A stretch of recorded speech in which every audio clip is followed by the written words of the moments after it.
Vespasian here, and today we're doing another Q&A video.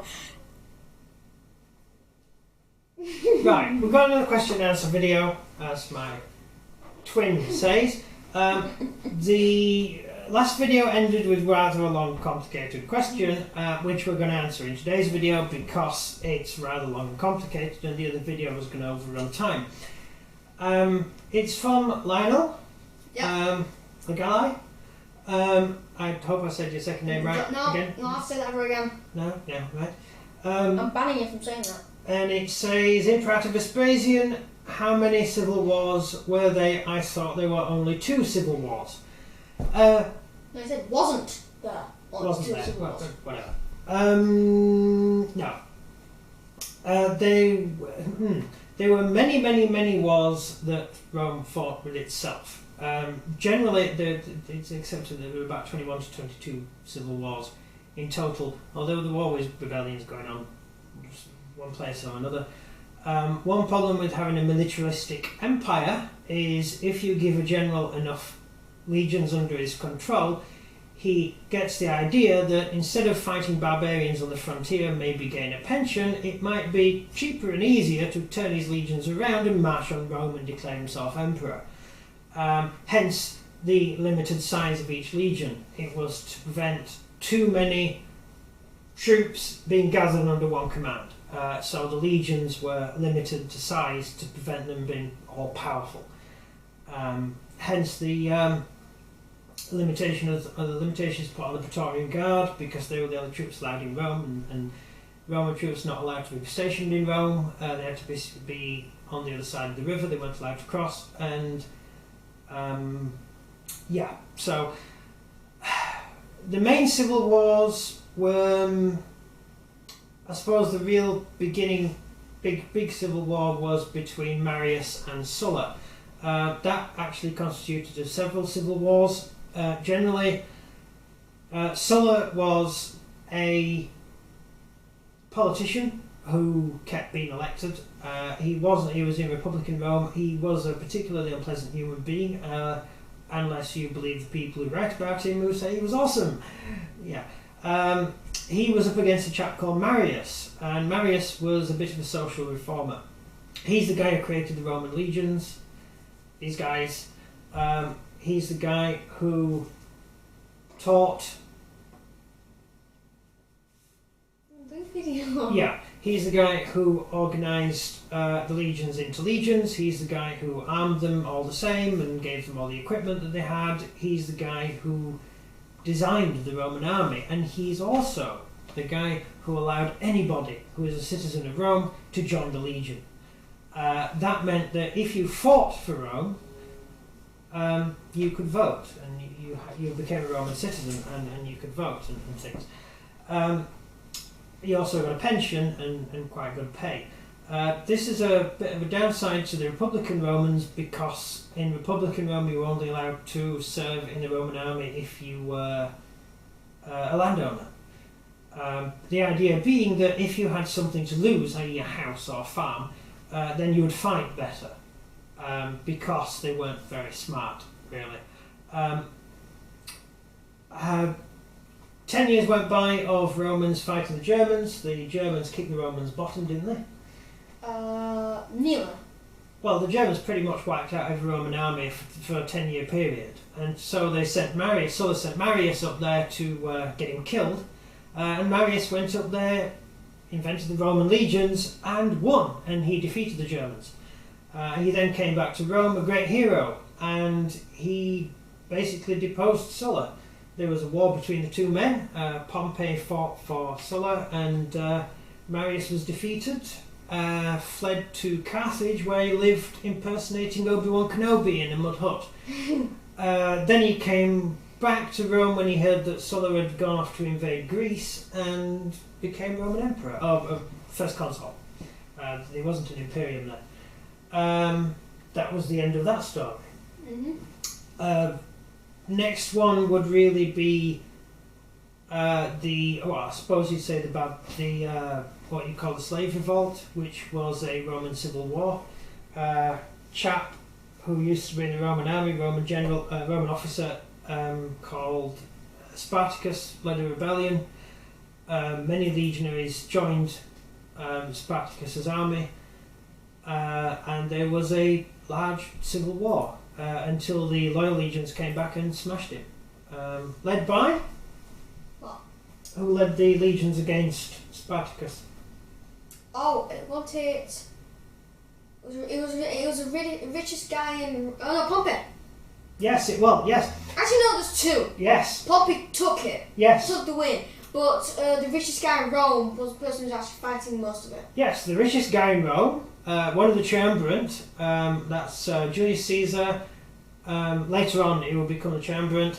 It was made up of three politicians heading each political party: Pompey, Julius Caesar, and Crassus. I say Crassus. Richest guy in Rome. This is there was a civil war. They big fight. Half of Rome went over to the rebels, and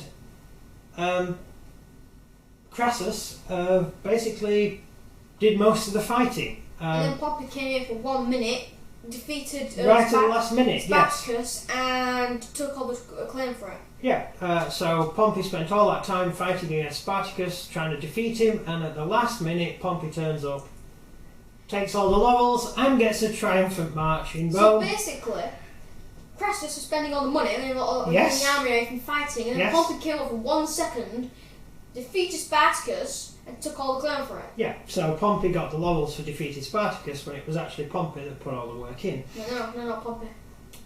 No, the other guy. Crassus. Yes.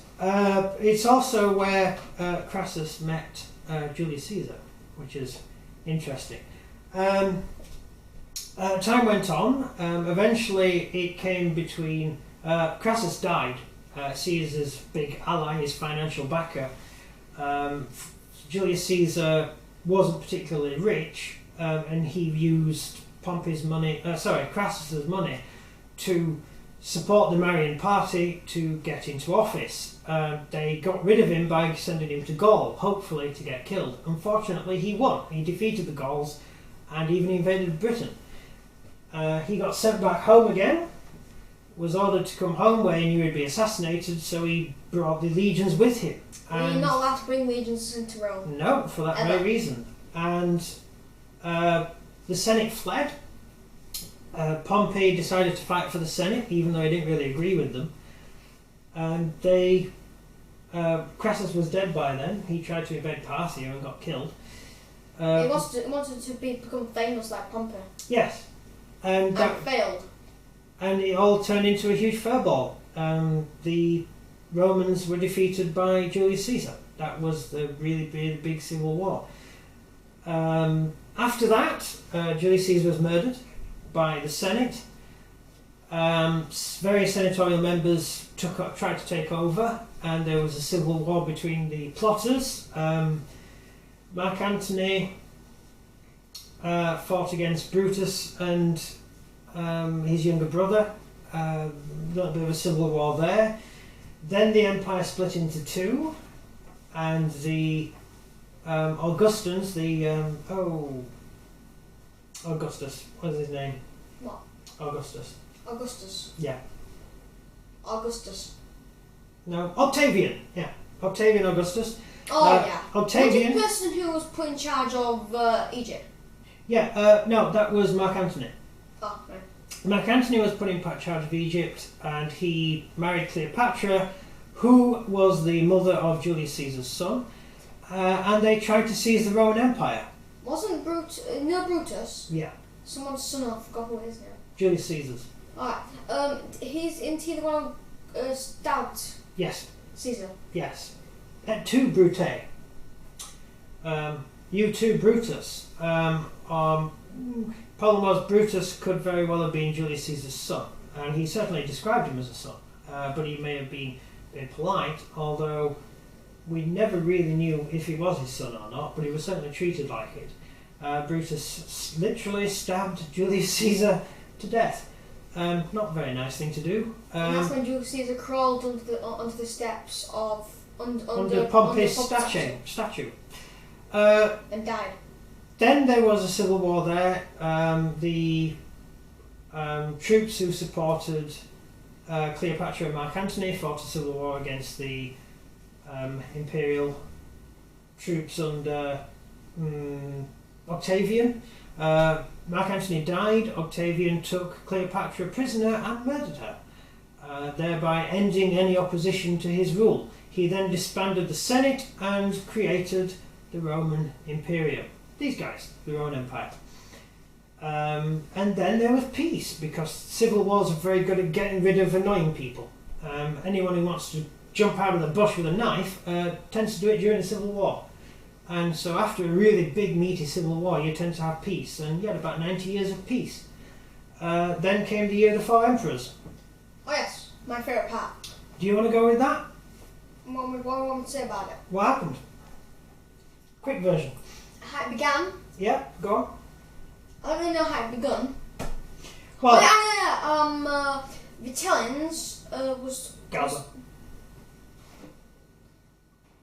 Galba? Galba Why? plotted against Nero. Yeah, but it wasn't actually Galba who said that Nero was already dead. The Vitellians was who said that Nero was dead. It's complicated. And basically what happens, Vitellius was told that Nero's dead, the emperor's dead, and he wants to become emperor. And Galba was told by this, he wants to become emperor. And so did Otho, and so did, well actually no, Vespasian didn't want to become emperor. He didn't care. And that's when his soldiers made him become emperor. So, quite simply, Galba plotted against Nero. Nero fled and committed suicide, leaving a power vacuum. Galba became emperor. If Nero just went straight into Galba's camp, his soldiers would have found out that Nero's still alive. Yes. So Galba lied. Nero rode to the Praetorian camp just outside the city of Rome. But Galba's messenger had got there first, and Galba's messenger had told the troops that Nero was dead. All hail Galba, and so the troops were hailing Galba when Nero rode into the camp and went, "Oh no, my troops have turned against me." Yeah, which, the problem is, he didn't invite him into the camp. He heard them saying yes, it, he and he rode ran away Yes. and hid in a place. And if these Praetorians were coming, who were on his side, he thought that Galba's men are going to kill him, and so he stabbed himself. And the Praetorians came in and said, "Right, we're coming to rescue you," and then said, "Too late," and died. Yeah, tragedy. Only the emperor. Although Nero was a bit nuts. Very good poet. He was scared of his mum. Yeah, he was scared of He his hid mum. under his tilted table. He spent the first year of his rule hiding from his mother. Yeah, which was... He put her in a boat. Tried to sink the boat, yeah. And she said, and a servant girl said, "Oh, I'm the queen," and she stabbed. The Praetorians stabbed her, even though she was a servant, because all she wanted to do is get. And Nero's mother said, "Oh, I'm a servant," and they saved her. Yeah, yeah. And she turned up covered in water, saying, "You never guessed what happened. My boat sank," and Nero went, "Ah!" and hid under the table for a year. Anyway, skipping along, big civil war year of the four emperors. You had Galba declared himself emperor and then tried to restore the republic. Really stupid idea unless you're rich. Otho tried to fight him. Otho was murdered on the... And then was murdered. On the steps. No, he was murdered in the camp. Italians who were murdered on the steps. I think Galba did as well. I think Galba was murdered on the steps of the Senate. And then Vespasian's Dalmatian, his son, yes. Was taken by a servant girl to flee. Yes, he was rescued. To flee, while Titus... No, the Praetorian Guard, police. The vigilante, the vigilance, the police force of Rome, who were also firemen, walked around with a bucket in one hand and a spear in the other, just in case there was a fire or someone who needed to be stabbed. Crowd control. At this moment, someone to be stabbed. Yeah. And getting rocks thrown at them. The troops loyal to Vitellius tried to murder the Vespasian family. The Vespasian's brother was consort of the Roman Senate, and he was murdered. They held out on the roof of the Temple of Saturn, dropping bricks onto the Vitellius's men, and Primus managed to break through into the city and rescued the young Domitian, and Emperor Vespasian became Emperor Vespasian, although he didn't return to Rome for about a year. It took him that long to subdue the provinces. Next question? No, we haven't finished Civil Wars yet. Right. Skipping along really quickly, the next Civil War would have been Severus's lot, Commodus. Marcus Aurelius' son, Commodus, was murdered, and there was a civil war there. After Severus took over after that, I think, brought a bit of law and order back. That's when the capital of Rome moved to Britain. After that, there were quite a few. There's a particularly unpleasant civil war under Christian. His wife was Christian. Constantine. Constantine tried to make the Roman Empire Christian. Well, he did.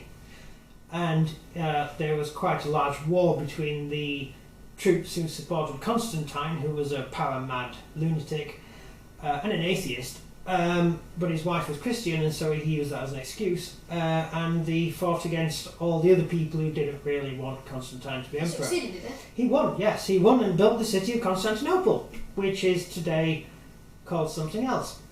Anyway, let's move along. Was there any more civil wars? Actually, by the end there was a lot of civil wars. The large amounts of soldiers and the general gets bored, declares himself emperor. I think I know why I said 2 civil wars. I think he's not even told the most famous ones. Which is the more famous one? I would suppose that would be the Year of the 4 Emperors, although I met very few people who've ever heard of the Year of the 4 Emperors. Yeah, me. There was the Until you got me to really, really good. There was the Year of the 5 Emperors and the Year of the 6 Emperors. I don't think anyone's heard of that. One hell of a civil war. I suppose that he would have heard about the Jewish Civil War. That happened during the Jewish revolt, so that wouldn't have been something that popped up on the Romans' radar.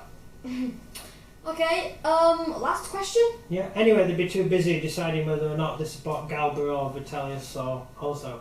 Or anyone.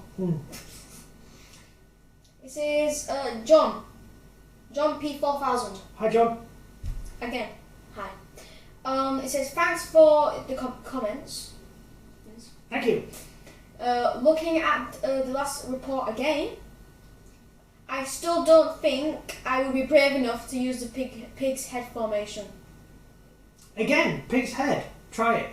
You keep failing, so I don't think Christine. No, my pig's head worked. Actually, you lost. It worked. No, but you lost the battle. No, I won the battle. I won the battle. Use 3 pig head formations. No. That was wedge. Oh, wedge. That was Which was pig? The pig's head is where you put units in front and then units staggered at an angle behind them. It means you're all locked into one block, which means if you get hit in the flank, you're stuffed. But if you win, you can seriously do damage to the enemy. You won you've only won 1 battle with that. I've only used it in 1 battle. That's why. You used it twice. No, I've only used it once. Oh yeah, because before you attacked me, you broke all up. I also tried to use a wedge formation. I'm still working on formations for the Romans, and I'm thinking of a combination of wedge with pig's head, but I'm still working on that. And he says there could be too much of a risk of reenacting Cannae. Right, yeah, Cannae, disaster for the Romans. 40,000 Roman soldiers against, 20,000 Carthaginian troops. Romans formed massive, what you call pig's head formation in column, marched straight into the Carthage. The Carthaginians marched all the way around them, surrounded them and crushed them to death. 40,000 dead Romans. Some of them died by eating dirt to suffocate themselves. Absolutely horrible. And for the next few years, the Carthaginians sat at the gates of Rome in a camp. And the Romans looked at them and could see them every day, and the guy who owned the field where the Carthaginians were sold the field for the largest amount of money anyone had ever bought a field for, which shows you just about how optimistic the Romans can be. Even when the enemy army is literally sat outside the gates, the Romans can actually still carry on doing business. And they did, because while Hannibal was sat outside the city walls, the Roman navy was destroying the Carthaginian Empire. So, works quite well, doesn't it? And on your Hills is a Q&A episode 1. Yeah. Oliver Hunt said really good. Thank you, Oliver. And Ron Ketter Ingham, hope I said that right, said very enjoyable. More of the same, please. Well, I hope you enjoyed this one. Was that the end of today's questions? That is the end. That's the end of today's Q&A. Thank you for watching. I hope the Civil War thing wasn't too complicated. If you want, I'll get my books out and write a full list of them if you want. That might take for absolutely ever. Yeah, I've tried to use the simple version. The Roman Civil Wars are very complicated, and Roman history is extremely long and even more complicated. I like one part. Which part? What do you think? Well, anything I love. mean- What got me into this? Jewish Revolt got you into No, this. no, it didn't. Really? Year of the Fire Emperors got me. Year of the Four Emperors, of course, yes. Four Emperors. Yeah, we did Jewish Revolt in 28mm. Originally we were doing a different game. I think Year of the Four Emperors is certainly one of the most interesting civil wars. Although the civil war between Mark Antony and Octavian was also quite good. He could do all the fighting in Egypt. No. The civil war against Caesar and the Senate, Pompey, would be quite interesting to do as well. I can't do the late ones, Constantine, because I've got the wrong Romans for that. They were in Oval Shield by then. But we can certainly do the Severus Civil War, the Commodus, and General Maximus. Really rubbish film with that chap who my wife fancies. What do they call him? Russell Crowe. Russell Crowe. Awful film. Two men 50 years apart apparently met on the same battlefield. Who cares? Anyway. Someone tells me you're going to be losing a home soon. You're like, I didn't know. no. Hey, look, Gladiator is an awesome film. Somebody tells me in a minute all your things are going to get put in a box and thrown outside. And sold on eBay. I just said Gladiator is an awesome film. It's just got nothing to do with history. Now you're trying to back yourself up. No, I have said before Gladiator is a cool film to watch. Someone's life stealing you. No, Yeah, seriously, you did Gladiator advise is a good film. I've got no problem with Gladiator as a film. I can see Just the editor not as a behind historical the film. camera looking like she's like going to turn and kill I you. just don't like the fact that I fancy him, that's all. Oh, you're jealous. Well, the same as 300. I mean, 300 is a brilliant film based entirely on Greek propaganda. Ah, but that's Gerard Butler. That's Gerard different. Butler, you see? Again, Gerard Butler. Butler. That's why you like war films, because it's got Gerard Butler and that guy in the Russell skirt. Crowe. Russell Crowe. The Trojan War one you really liked as well. That aren't all men in skirts, that Well, one. it depends whether it's Brad Pitt or whether it's Tom Cruise. Yeah. I mean, You know, see, you just people- mention a war, and she says who played in it. Right, I believe this is the end of today's battle with pot. No, I believe this is today. I believe this is today's greatest and ending of this Q&A video. This is episode 5 of Q&As, and leave a like and subscribe and comments down below. And this is my lovely twin, and he knows nothing about history. I'm way better than him. So when you say comments, say someone else's name, not Emperor Vespasian now. Say Vespasian. Right, see ya. Bye.